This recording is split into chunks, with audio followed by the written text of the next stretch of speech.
이렇게 예배드리겠어요. 참 좋습니다. 여러분, 이 작은 감동이라는 것이 뭐냐면 사모하고, 그 사모하였는데 그 사모의 결과에 따라서 우리 삶에 이렇게 나타나면 그것이 행복이고 기쁨이라고 생각합니다.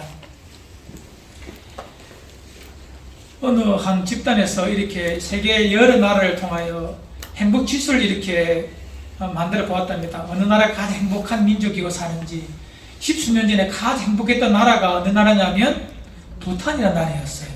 부탄 왕국. 이 남쪽에는 인도가 있고 북쪽에 중국이 끼어 있는 왼쪽으로 티벳이 이렇게 있는 그 나라가 부탄이라는 나라인데, 그 나라 사람들이 가장 이 행복 만족도에 1등을 했답니다. 가난한 나라예요. 그러나 왕이 참 잘 다스렸고 또한 농사를 지으면서 행복했던 나라, 조용한 그런 나라가 부탄이었는데 행복지수 1등이었답니다. 모든 국민들이 행복했대요. 그러나 10수년이 지난 최근에 부탄에 가서 다시 조사해 보았더니 행복지수가 97위로 떨어졌답니다. 이유가 뭘까라고 물어보니 하나였답니다. 부탄의 이 왕이 그 백성들을 위하여서 휴대폰이 잘 터지도록 도시마다 인터넷이 다 될 수 있도록 그렇게 해서 국민들이 전부 인터넷을 하게 되었대요. 그래서 세상에 전 세계를 다 들여다볼 수 있도록 되었답니다. 그 부탄의 국민들이 이 인터넷을 통하여 세상을 알게 되니 돈 많은 미국, 경치 좋은 뉴질랜드 이런 데를 보니까 자기들이 너무 초라해 보였답니다. 그래서 그들의 행복 지수가 급격히 떨어졌대요. 행복이란 것이 지극히 상대적인데, 행복이 불행으로 내 삶이 비참하다라고 인식되는 그 이유가 가장 큰 이유는 비교라는 것입니다. 타인과 비교하면서부터 행복하지 못하다는 거예요. 부탄이라는 나라 하나도 바뀐 거 없어요. 과거보다 좀 더 잘 살게 되었고 좀 더 풍성해졌음에도 불구하고 그들의 행복 지수는 엄청나게 뒤로 후퇴했다는 것입니다. 비교해서 그런 거예요. 비교라는 것이 사람을 슬프게 하고 행복하게 못한다는 것입니다. 우리도 그렇습니다. 다 비교합니다. 목사도 종종 그 비교라는 사탄의 전략에 빠져서 낭망이 되고 낙심이 될 때도 있습니다. 저도 그래요. 하나님의 말씀이 영원한 것이고 또 주 예수 그리스도가 나 유일한 소망임을 알고 그분을 향하여 바라보며 달려오지만 종종 사람을 바라보고 비교하게 될 때 우리는 더 깊은 절망과 낙심의 구렁텅이에 빠지겠다는 것입니다. 다 그럴 겁니다. 이번 한 주간 비교하지 말고, 왜 이 말로 시작했냐면 우리 공동체의 모습을 보며 비교하시면 우리의 마음이 행복해지기는 어렵습니다. 다 적지 않은 교회에 다녔던 분들이에요. 저 또한 참으로 큰 교회에서 목회했던 사람이기 때문에 비교가 되면 그때부터 움츠러들어요. 하지만 비교가 아니라 본질에 무엇이 아름다운지 무엇이 복된지에 대한 본질을 확인하고 그것으로 달려가기 때문에 저는 불행하지 않고 슬프지 않습니다. 아멘. 여러분도 한 분 한 분 비교하지 마십시오. 과거에 나와도 비교하지 마십시오. 현재 지금 내게 은혜 베풀어 주시고 건강할 수 있는 오늘 주신 것에 감사하고, 영어로 현재란 말이 선물이란 말로 동일한 단어잖아요. 프레젠트. 현재는 나에게 주신 선물이에요. 이 선물을 복되게 아름답게 만들어 간다면 우리 공동체도 더욱더 복되리라 믿습니다. 우리 비교하지 맙시다. 오늘 우리 공동체가 이제 나아갈 때 어떻게 나아가야 되는지 한 주간 동안 고심을 많이 했어요. 가장 아름답고 중요한 것은 우리 공동체의 목적, 또 우리가 어떻게 그 방향성을 정해야 되는지에 대하여 말씀을 통하여 확인하고자 이 말씀을 함께 묵상하고자 합니다. 그럼 교회가 무엇인가를 알아야 됩니다. 교회의 기초는 신앙 고백입니다. 건물도 아니고 사람도 아닙니다. 신앙 고백.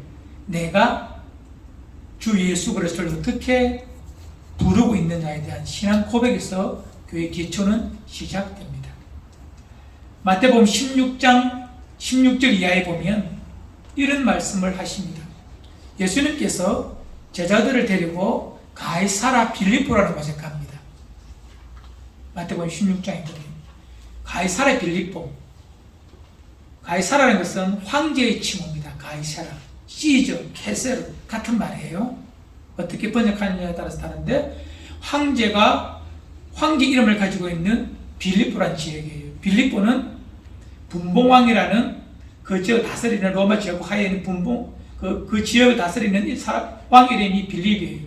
그래서 가이사라 빌립보라는 도시는 이 빌립이라는 사람이 황제에게 아부하기 위해서 만든 교획 도시입니다. 그러나 신흥 도시이기 때문에 아주 크고 웅장해요. 그곳에는 황제의 신전이 있고 황제 허락한 책을 가지고 만든 도서관이 있고 계획된 아주 멋있는 도시입니다. 남쪽에 있는 유대나 갈릴리 주변에 있는 나사렛이나 빌립보나 이런 데 예수님이 주로 사역한 곳이 어디죠? 갈릴리 주변에 있는 유명한 도시 영화로도 만들었잖아요. 가버나움. 주님이 초기에 가장 많이 사역한 가버나움인데 그런 도시에 비하면 가이사랴 빌립보는 엄청난 도시입니다. 예수님 하루 12제자를 데리고 그 예루살렘이나 나사렛이나 그곳에 가지 않고 가이사랴 빌립보라는 동네에 갑니다. 큰 도시에 가십니다. 그리고 마태복음 16장에서 묻죠. 16장 16절에서 얘들아 사람들이 나를 누구라 하느냐 물어요. 선지자 중에 한 분입니다. 죽은 세례 요한입니다. 이렇게 말해요. 그럼 너희는 나를 누구라 하느냐라고 물어요. 이때 베드로가 말합니다. 주는 그리스도시요 살아계신 하나님의 아들이십니다 라고 말해요. 중요한 건 묻는 장소입니다. 가이사랴 빌립보, 황제가 통치하는 아주 큰 도시. 그 황제의 신상이 있고 도서관이 있고 화려한 문화가 있는 그 길모퉁이에서 초라하게 짝이 없는 나사렛의 어부들과 세리와 그런 사람들이 목수인 그 예수를 따라와서 예수가 물어요. 여기서 너희는 나를 누구라 하느냐? 세상 바라보면 주눅들 수밖에 없는 환경입니다. 로마 황제에 비하면 아무것도 아니에요. 그러나 베드로는 고백합니다. 주님은 그리스도 우리의 구원자이시며 하나님의 아들이십니다. 당신만이 참 왕이시며 주인이십니다라고 고백하는 것입니다. 주님이 너무 기뻤다는 거예요. 황제가 통치하는 만문이 통치하는 이곳에서 예루살렘에서 물은 거 아니에요. 가이사랴 빌립보라는 동네에서 물었습니다. 어리어리한 세상에 통치하는 만문이 통치하는 황금이 통치하는 황제가 통치하는 그곳에서 주님은 물었어요. 내가 너에게 누구냐라고 묻습니다. 주는 그리스도시요 살아계신 하나님의 아들이십니다 라고 고백하고 그 말씀을 들었던 주님이 너무 기뻐하십니다. 바요나 시모나 요나 요한의 아들이란 말이거든요. 시몬은 베드로의 다른 이름이죠. 이렇게 알게 하신 것은 네가 아니라 하나님이시다라고 이렇게 말씀하시면서 네가 참 복되구나. 내가 그 위에 교회를 세우겠다라고 말해요. 베드로 위에가 아니라 베드로의 그 복된 신앙 고백 위에. 여러분, 교회는 그런 것입니다. 우리의 인생의 주인이신 예수 그리스도, 그분이 내 인생의 왕이시며 나의 구원자이시며 이 땅에 나의 모든 주인이십니다라고 고백하는 그 신앙 고백 위에 교회가 시작되었거든요. 우리 교회는 그래야 합니다. 신앙 고백 위에 세워져야 합니다. 한 분 한 분이 여기뿐만 아니라 삶의 자리에서 주는 그리스도시요 살아계신 하나님의 아들이십니다. 어디에서요? 가정에서, 직장에서, 학교에서. 그 고백을 하는 사람들이 모인 곳이 교회예요. 큰 어리어리한 건물과 화려한 조명과 음향과 수많은 사람들이 모인 것이 교회가 아니라, 물론 그것이 교회가 아니란 말이 아닙니다. 그것은 교회의 기초가 될 수 없다는 거예요. 교회의 기초는 우리의 신앙 고백입니다. 그것이 마태복음 16장 16절에서 말하는 교회의 첫 시작이고, 교회는 그런 곳이어야 합니다. 이제 교회의 기초가 뭐라고요? 우리의 신앙 고백, 나의 신앙 고백이에요. 물어보겠습니다. 한 분 한 분 속으로 대답하십시오. 여러분에게 예수님은 누구십니까? 주는 그리스도시요 살아계신 나의 하나님이십니다. 이 고백 여러분들의 고백 되기를 바랍니다. 그 고백을 가지고 온 사람들이 모여서 하나님을 영화롭게 하는 것, 주님을 찬송하는 것, 그것이 예배이고 주님이 기쁨이 되는 것입니다. 몇천 명 모였는데 내 자랑하려고 모였다면 그건 교회가 아니죠. 아무리 많이 모여도 교회의 기초는 이 신앙 고백입니다. 이것이 여러분 제 신앙 고백 되기를 바랍니다. 그리고 이제 교회는 무엇이냐에 대해서 좀 더 오늘 깊이 있게 말합니다. 20절에 너희는 사도들과 선지자들의 터 위에 세우심 입은 자라라고 말합니다. 선지자, 사도라는 것은 예수님 12사도를 말하는 것이고, 선지자는 그 시대 때 12사도와 함께 하나님의 말씀을 전하였던, 이때는 하나님의 말씀이 기록이 안 된 상황이에요. 문서가 안 됐기 때문에 이때는 선지자들의 말을 통하여 하나님께서 당신의 뜻을 보여주셨던 시대입니다.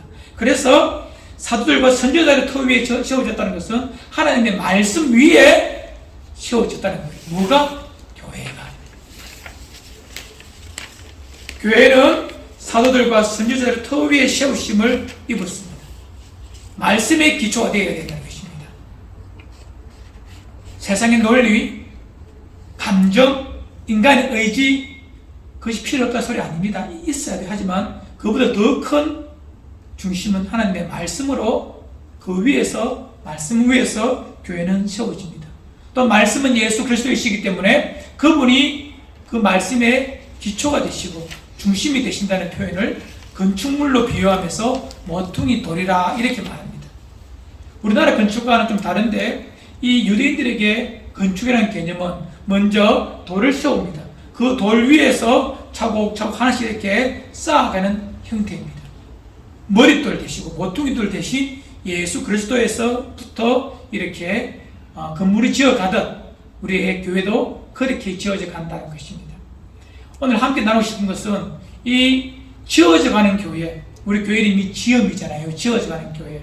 왜 교회는 지어져 가야 되는가? 어떻게 지어져 가야 되는가? 함께 보기를 원합니다. 바울은 그래서 이 에베소서 말씀에서 교회를 성전으로 비유했습니다. 건물인 성전, 템플 성전. 왜 이렇게 비유했을까요?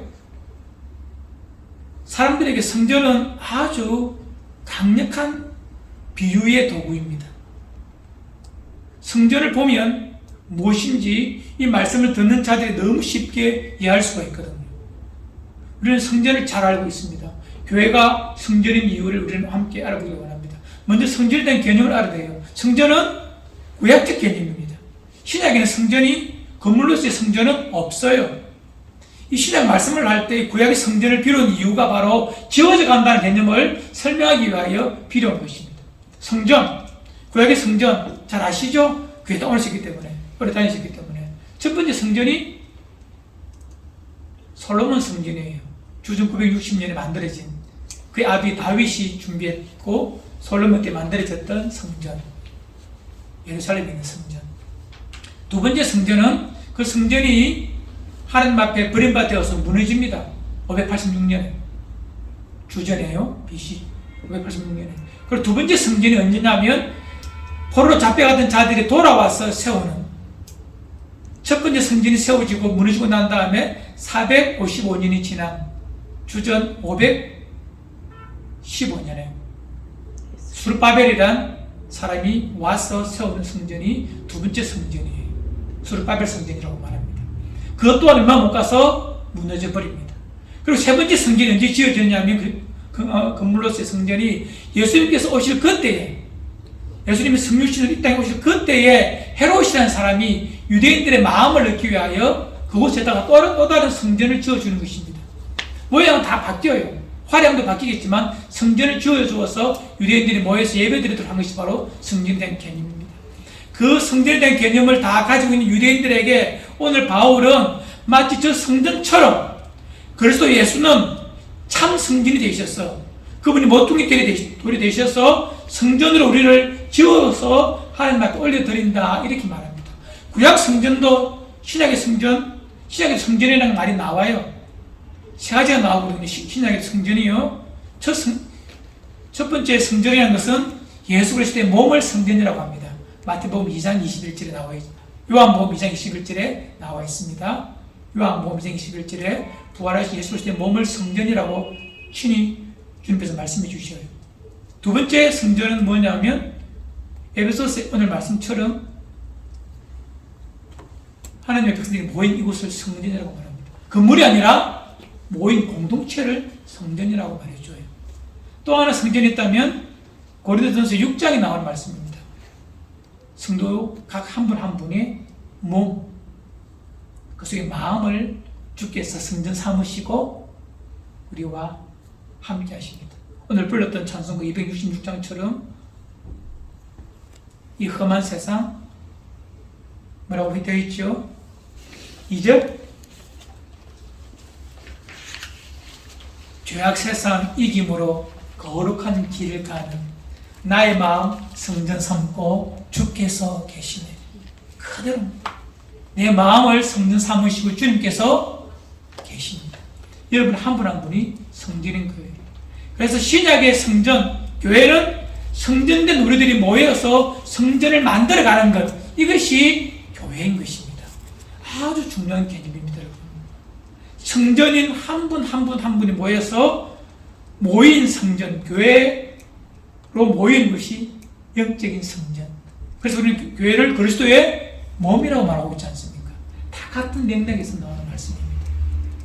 그리스도의 몸이 성전이고 우리의 몸이 성전이고 이 몸들이 모여서 그리스도의 몸을 만들어가기에 그 또한 성전이 된다라고 바울이 말합니다.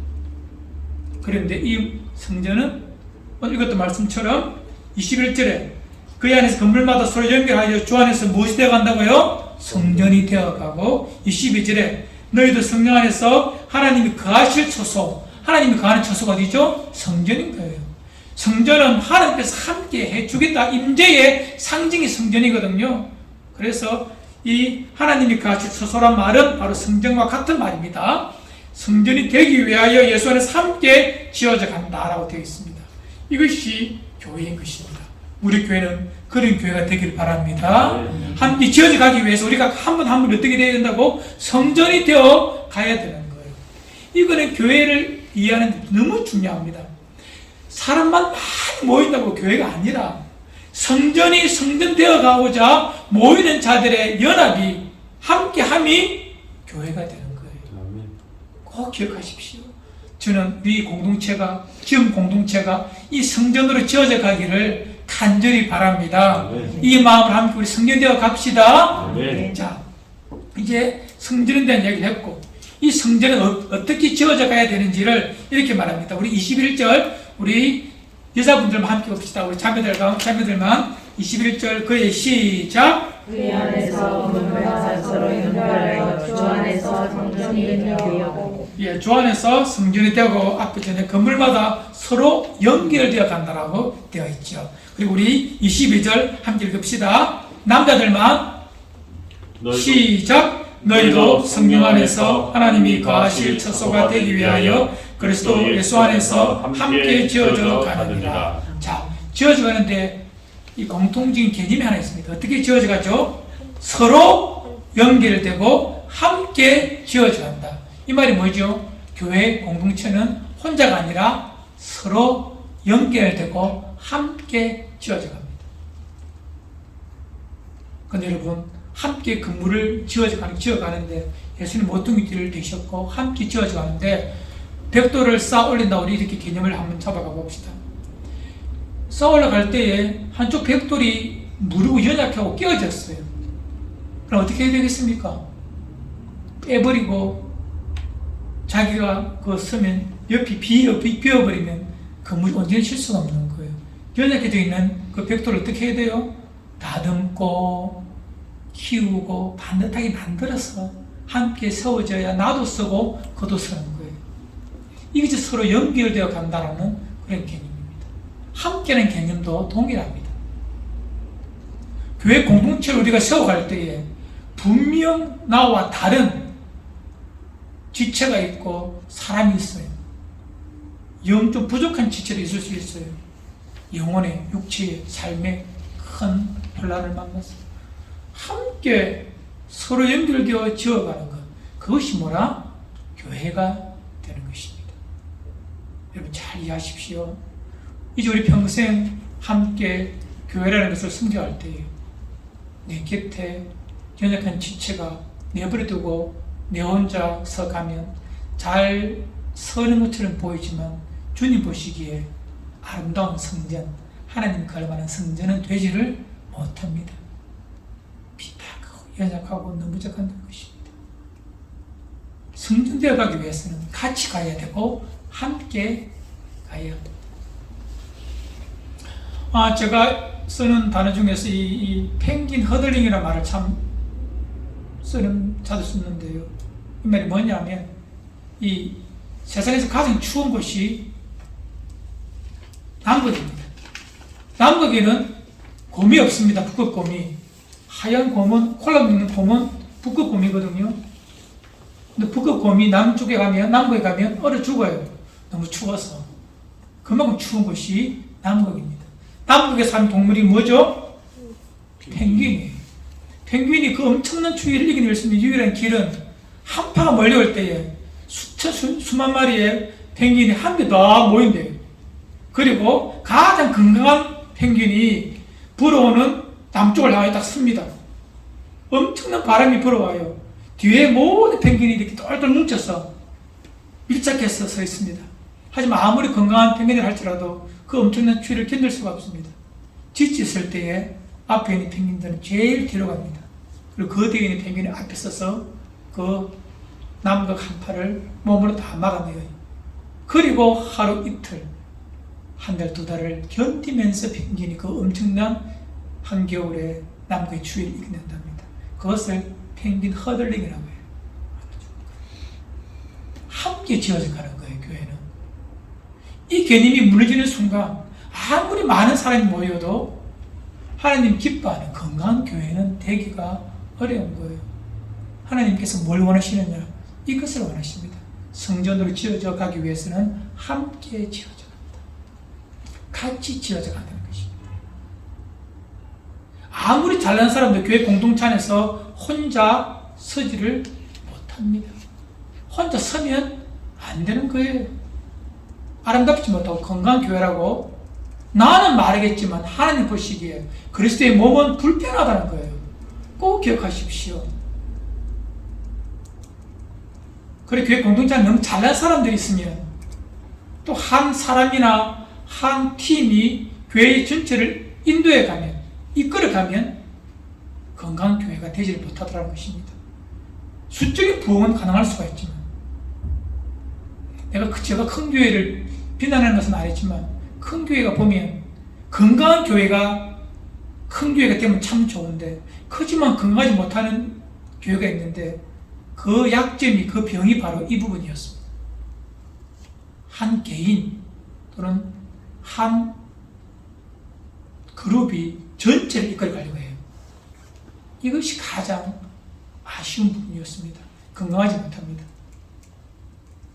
그래서 함께 지어져 가는 것, 그것이 가장 건강한 교회의 모습이 되는 것입니다.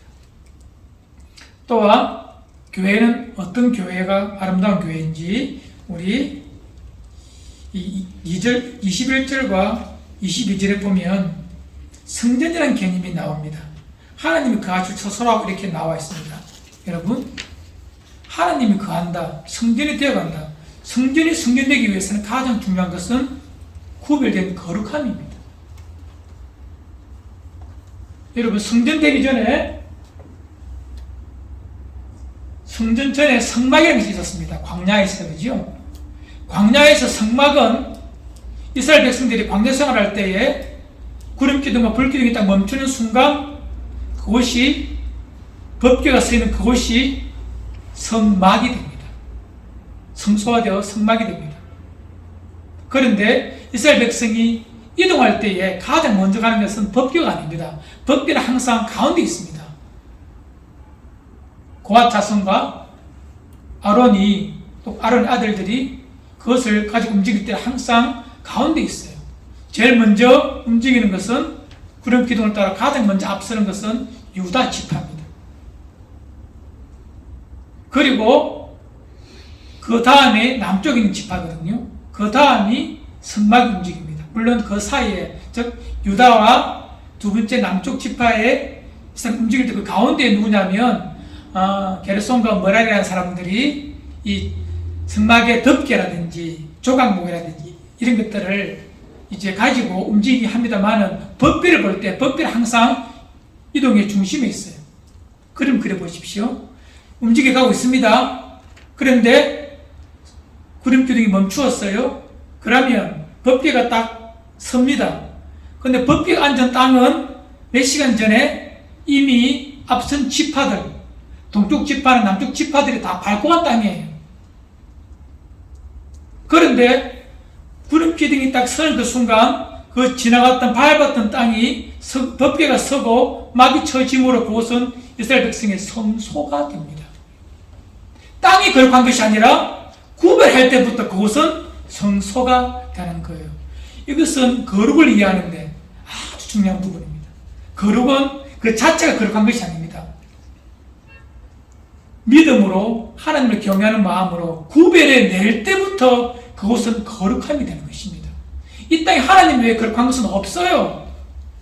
성물이라 말하는 것도 거룩한 것이 아닙니다. 거룩한 것, 예배당 거룩한 거 아닙니다. 그러나 믿음을 가지고 하나님을 경외하는 마음을 가지고 구별할 때 그때부터는 거룩함이 되는 거예요. 우리 11조를 성물이라고 말합니다. 왜요? 내가 나의 소유의 전체 중에 전체가 주님의 것인데 그곳에 10분 1을 드림으로 내 믿음을 신앙을 고백합니다라고 구별해 낼 때부터 그 물질은 거룩함이 되는 것입니다. 그래서 동일하게 11조를 우리가 드려도 헌금을 하여도 그냥 아무 생각 없이 내는 것은 거룩한 것이 아닙니다. 하지만 나의 삶의 목적을 가지고 그 구별된 것이 하나님께 드려진다는 마음을 가지고 따로 떼어내어서 카도시에서 떼놓으면 그때부터 그것은 거룩한 것이 되는 거예요. 세상에서는 찾아볼 수 없는 하나님의 것이 되는 거예요. 이것이 거룩에 대한 확대된 개념입니다. 인간에게 거룩은 없습니다. 거룩하신 하나님께서 오셔서 거룩을 보여주셨고 그 거룩을 사모하고 거룩을 드리는 것이 이 땅의 성도의 모습입니다.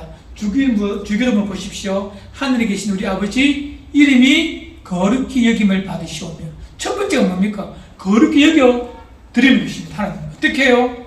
구별하여서 꼭 기억하십시오. 교회는 어떻게 해야 된다고요? 거룩해야 됩니다. 그리스도의 몸이기 때문에 하나님 발 처소이기 때문에 성전이기 때문에 거룩해야 합니다. 우리 교회가 이 거룩성을 잃지 않기를 부탁을 드립니다. 교회라니까 또 우리 모임이라고 생각하지 말고 모임도 맞지만 한 분 한 분이 이 거룩을 내 평생의 모토로 삼으십시오. 하나님 너무 기뻐하십니다. 주님의 기쁨이 되는 사람은 건강한 사람, 돈 많은 사람, 화려한 사람, 능력 있는 사람이 아니라 어떤 사람? 거룩한 사람. 내 마음을 성전 삼고 계신 성령 안에서 거룩하고 구별된 삶을 살고자 오늘 이 시간에도 가이사랴 빌립보가 이 험한 세상에서 결단하며 사는 사람, 이 사람이 바로 성전이고 하나님의 백성이고 교회임을 믿습니다.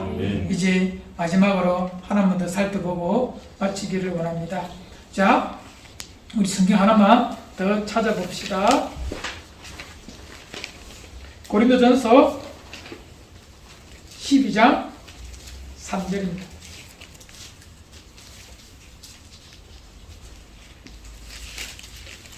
고린도전서 12장 3절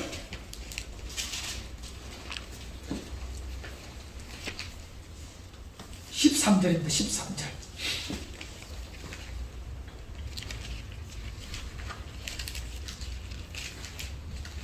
함께 합시다. 12장 13절 시작. 우리가 유대인이나 헬라인이나 종이나 자유인이나 다 한 성령으로 세례를 받아 한 몸이 되었고 또 다른 성령을 마시게 하시느니라. 아멘.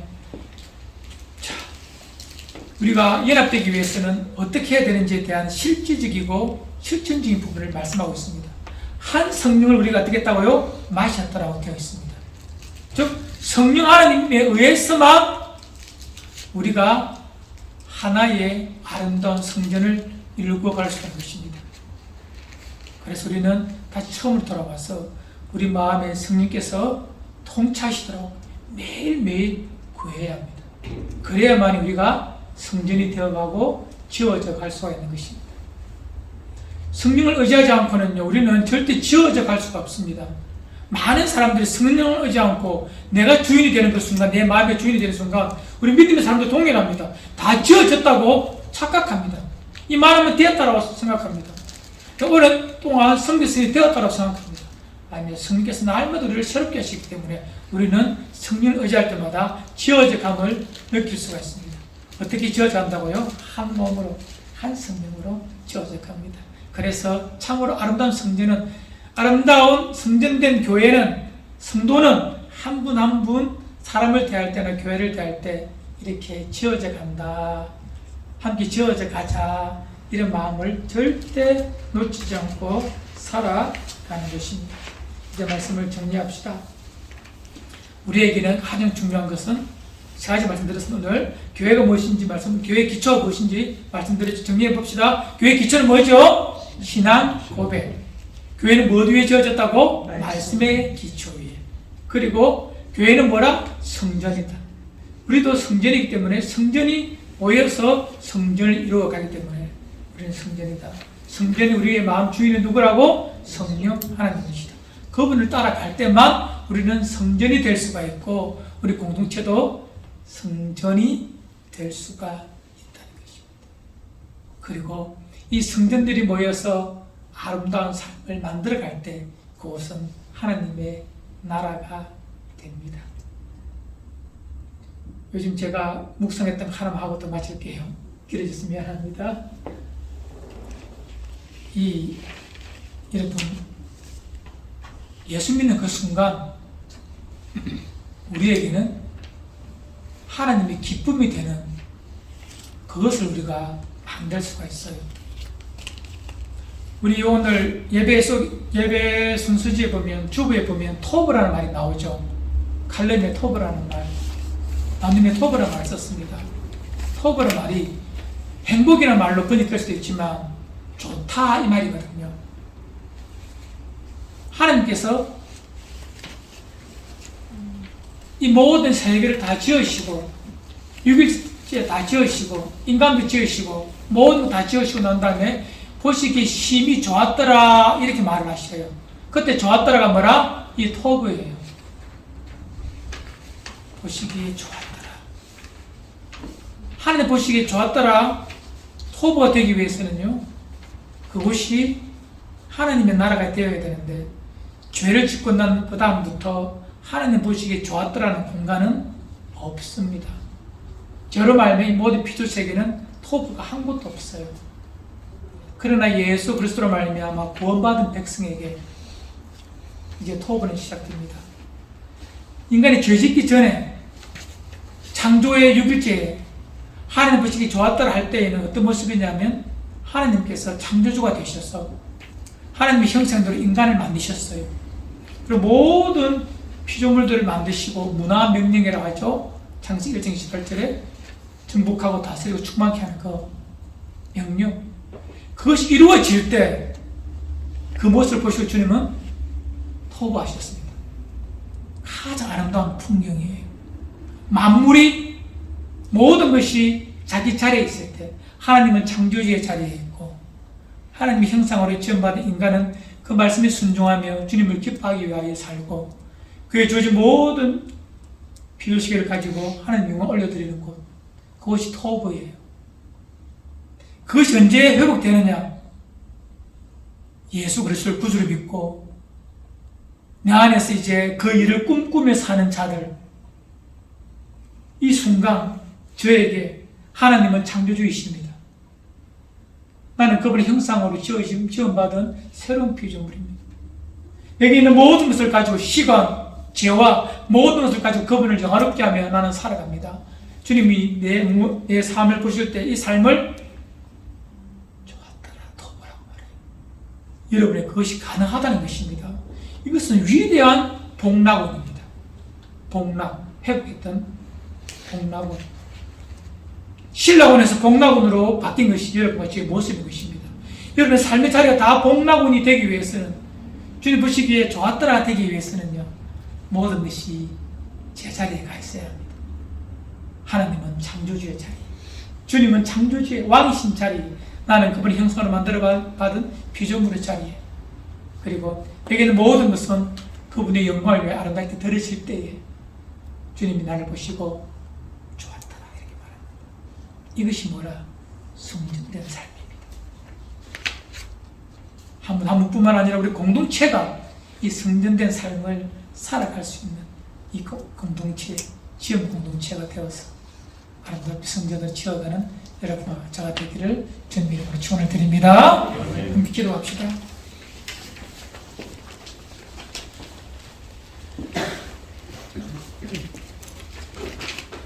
나는 성전이다. 우리 공동체는 성전이다. 하나님, 성전으로 살게 하여 주옵소서. 가이사랴 빌립보에서 물으셨던 그 주님의 음성 지금도 내게 묻는데, 황금이, 물질이 통치하는, 힘이 통치하는 이 세계, 능력이 인정받는 세상 속에서 주님이 나의 왕이시고 주님 따라 살고 아름다운 복락원의 삶을 살게 하여 주옵소서. 우리 이 마음을 가지고 함께 조용히 주하게 맞춰서 1분 동안만 함께 결단하며 여러분 한 주한 삶을 아버지 앞에 맡겨드리길 바랍니다. 함께 조용히 기도합시다.